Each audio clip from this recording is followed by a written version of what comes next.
Hi there, fabulous women.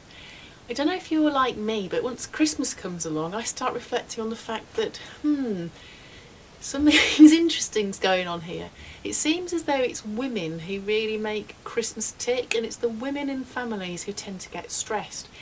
All my clients are saying this month, oh, I'm starting to feel really stressed about Christmas. I haven't bought the presents. I've got so many cards to write. I've got this to do, that to do.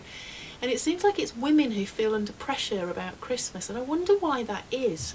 Could it be, ladies, that we are labouring under this whole long list of oughts and shoulds, things we feel we ought to be doing for everybody else to make other people feel loved, cared for, happy, like we're meeting everybody else's needs? My question is, are we actually thinking about meeting our needs at all at this time of year? So many women get really, really stressed. Well, here's a thought. Christmas time, winter in general in fact, in the seasonal calendar is meant to be a time when we kind of take a little bit of time out from being really busy because the nights are darker, because it's cold outside. The plan is meant to be that we sit inside by the fire and we take time for reflection. We're able to go inside ourselves and kind of think about stuff we don't get time for the rest of the time.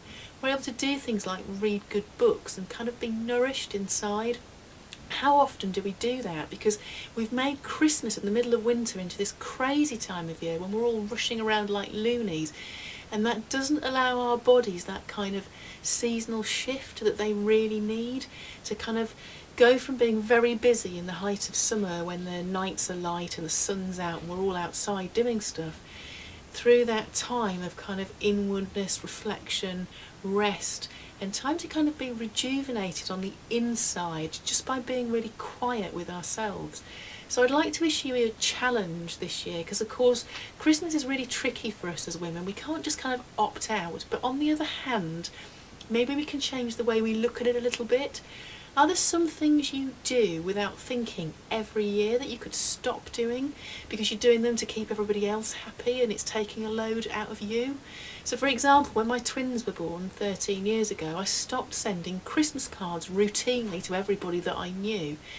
And when I said to them, Happy Christmas, I'm not sending any cards this year, I'm just too busy, so many women said to me, oh, Hilary, what a sensible idea. I sometimes wonder why I do that.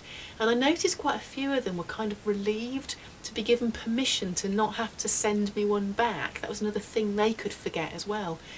So sometimes when we stop doing stuff just because we think we ought to, if we're able to do it in the right spirit, it kind of gives other people permission to relax as well. And it means we can actually take more time to value the people in our lives and to really be present to them and actually give them of our time and our attention and our love by just being there in the moment, instead of rushing around crazily trying to get stuff done. And actually that's really what we all crave, isn't it? More sort of focused attention, somebody's real presence and stillness with us who's actually got time to listen to us. And that's what our families often want as well. So can I give you permission, if you would like it, if you need it, to try and find at least one thing this Christmas that you've always done just because you felt you ought to, it's become a habit, a kind of pressure, that's something that you no longer really enjoy if you're honest, you just feel you have to do it, and just try not doing it this year and see how that feels and watch how other people react. Sure, some people might be a bit shirty, but hey, at the end of the day, does it really matter if those people aren't able to support you in taking care of yourself? Isn't it more important that you make choices that are good for you and enable you to be happy and healthy? Just a thought. Anyway, I hope you do have a really wonderful Christmas, and my prayer for you all this Christmas is just that this Christmas can be a time of peace, of happiness, with time to reflect, when you're not completely run off your feet but you're actually able to enjoy it. All the best.